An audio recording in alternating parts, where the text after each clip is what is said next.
Hey everyone, welcome back to another video. President Trump won, and I can now officially breathe a sigh of relief, knowing full well that all of the corruption in the US at the moment, and all the woke nonsense, the woke mind virus, Admiral Rachel Levine, or whatever the hell person's name is, everything is just going to change and move in the right direction. And while the radical left are having a full on meltdown, which we'll get into that later on, I wanted to make this video and say that Kamala didn't really stand a chance, especially when she decided to mock God.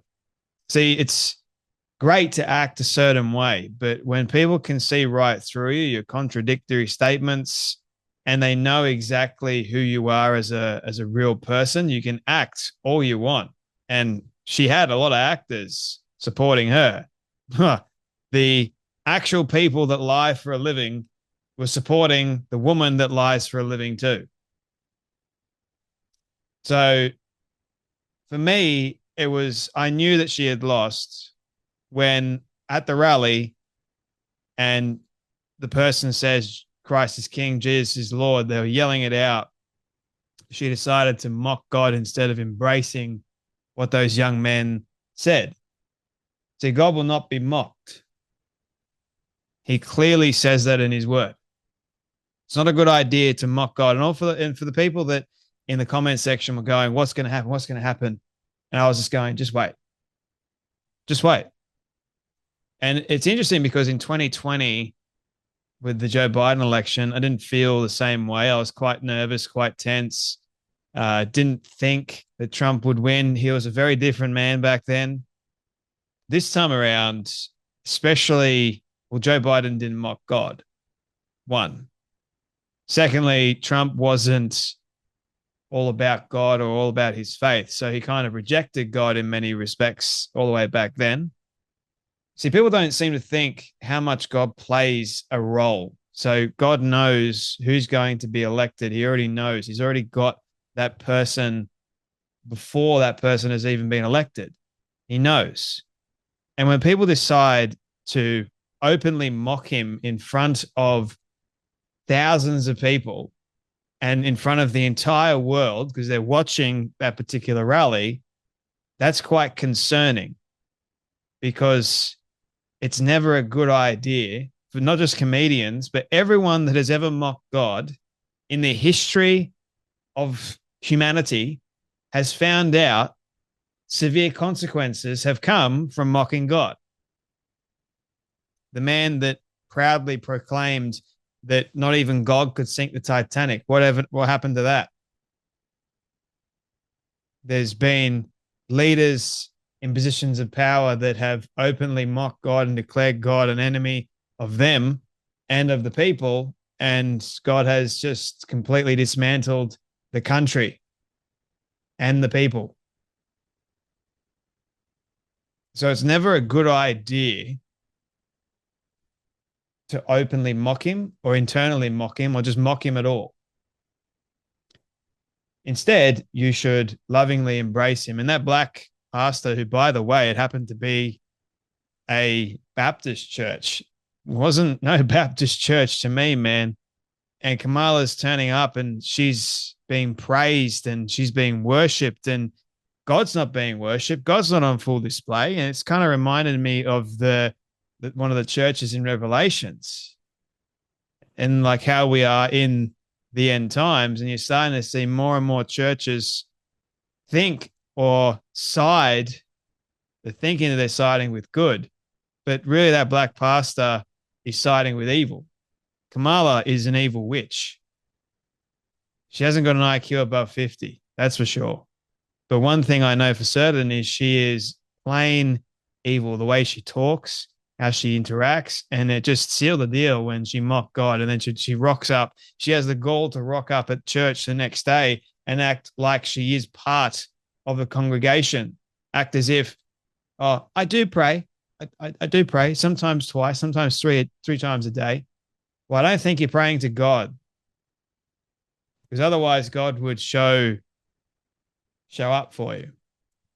He didn't show up for you. He showed up for Trump. He saved his life several months ago when he was shot, when they tried to kill him. And the thing is, this is the greatest comeback ever in political history, not just political history, but ever. What Trump went through to get to this moment was honest to God insane. I don't think anyone has seen anything like it before. I can't even recall a time in history, aside from wars, let's say, but this particular instance, it's mental, especially on the political front. The man could have gone away, could have just retired with all his millions, and they would never have touched him. They would never have weaponized the justice system against him, but they tried to paint him out like he was the devil, like he's the worst man in history. And let me just say, Kamala lost because she ran a campaign based around attacking Donald Trump. That's not a good strategy at all. She thought that she could win by just painting the other person out as being Hitler or a Nazi, and all the followers, therefore, literally over half the country, are exactly the same because they're voting for a dictator, a Nazi, or whatever else. There's no comparison whatsoever. They thought that by doing such a strategy, it would win them the White House. But the American people knew she had 4 years to fix the country, 4 years to fix the border, 4 years to fix the economy, 4 years to fix the US. But her and Biden just made it a laughingstock to the entire world. You had 2 wars started, the Afghanistan withdrawal. It was humiliating. The entire world was watching and going, whoa, we almost ended up in World War III, man. And we more than likely would have if Kamala had won. Because she's got no idea. She's got no idea how to speak, for one. But her campaign was run on lies, hate, division, not unity. If you saw the other side, you look at the people that Kamala Harris is aligning herself with, the likes of J-Lo and actors that are all part of Diddy and the Diddy tapes. I say release them damn Diddy tapes now. Because a lot of them would be found out guilty of doing some horrendous things. That's why they were in favor of Kamala. Not because she is actually smart. Oh, she's a woman. So now she can officially go back to being an Indian woman. It's like she didn't go from suddenly being she's now officially a black woman, but the black people didn't think that she was a black woman. Hence why they voted for Trump. The black people were more offended at the fact that you're saying an Indian woman is a black woman. She ain't black, man. So they decided to go for Trump instead. But more than that, they went for a man of principle. They went for a man that has policy. Kamala had no policy. Not one that actually made sense. She didn't know any of them. In fact, she referred everyone to her website. And by the way, her website states she's for 16 groups or thereabouts of people, but not men. And yesterday, the men showed up in droves, big time. They showed up to vote for Trump. And as Charlie Kirk said, if men show up big time and they stay in the lines and they vote, they cast their vote, we will win. And they won. And that I'm actually really happy about. Now, have a listen to Joy Reid, because she was having a full-on meltdown. Pretty much any of the left-leaning media companies, they're all done, by the way. They're done. And we'll also get into The View later as well. I think they've had the most views they've ever had in the lifetime of them being on air.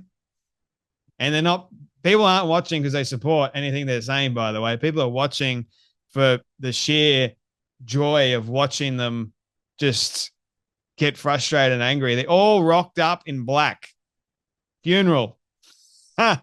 What does that tell you? But have a watch of Joy Reid having a complete and utter meltdown. And we begin our final sprint, having arrived at that point in the election season where basically we on this side of the TV screen have said all we can.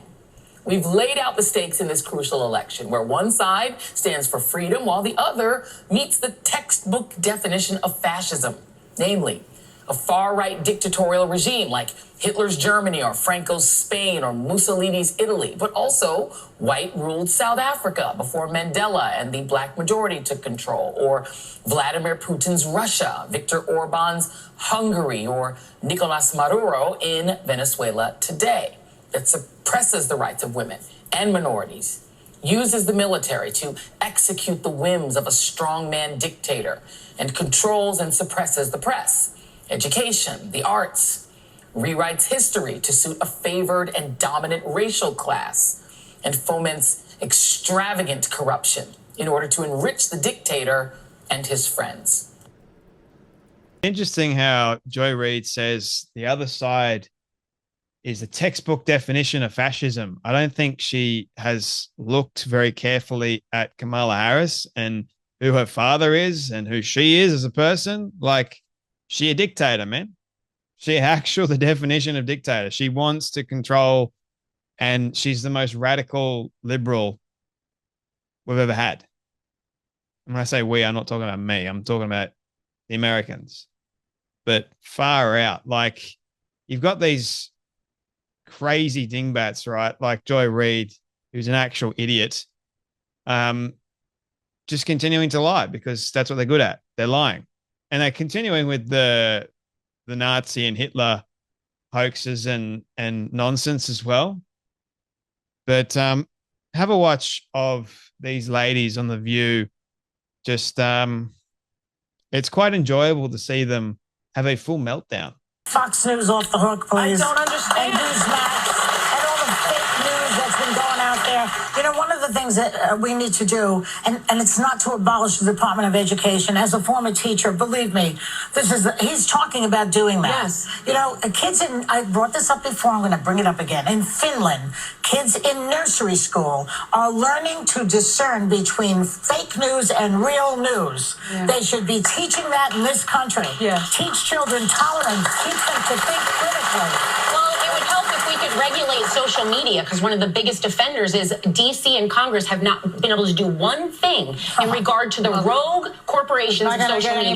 With Elon Musk now in the I love how Joy Behar oftentimes mentions, you know, the misinformation, disinformation, or whatever else, but she's responsible for sharing misinformation and disinformation herself, lies and hoaxes. So what does that tell you? I'm just happy. I'm relieved. I don't know if you can tell, but I've been up pretty much most of the night vomiting and not a good time. But I wanted to make these videos anyway because it's important. And I am immensely thankful and grateful that God took care of America, and God's not finished with America yet. So let's see what just happens in the future, eh? See what happens indeed. And I hope that Trump actually delivers on all his promises. But the thing I'm excited about is the fact that he's got so many good people around him. Elon Musk, RFK Jr., Tulsi Gabbard, Charlie Kirk, Joe Rogan, Dana White, countless people. So you build a good team around you, and you as a leader are going to be stronger for it. But you guys take care, you be blessed, and I'll see you all. Have God in the center of that and watch what he can do. Be blessed, everyone. See you all in the next video.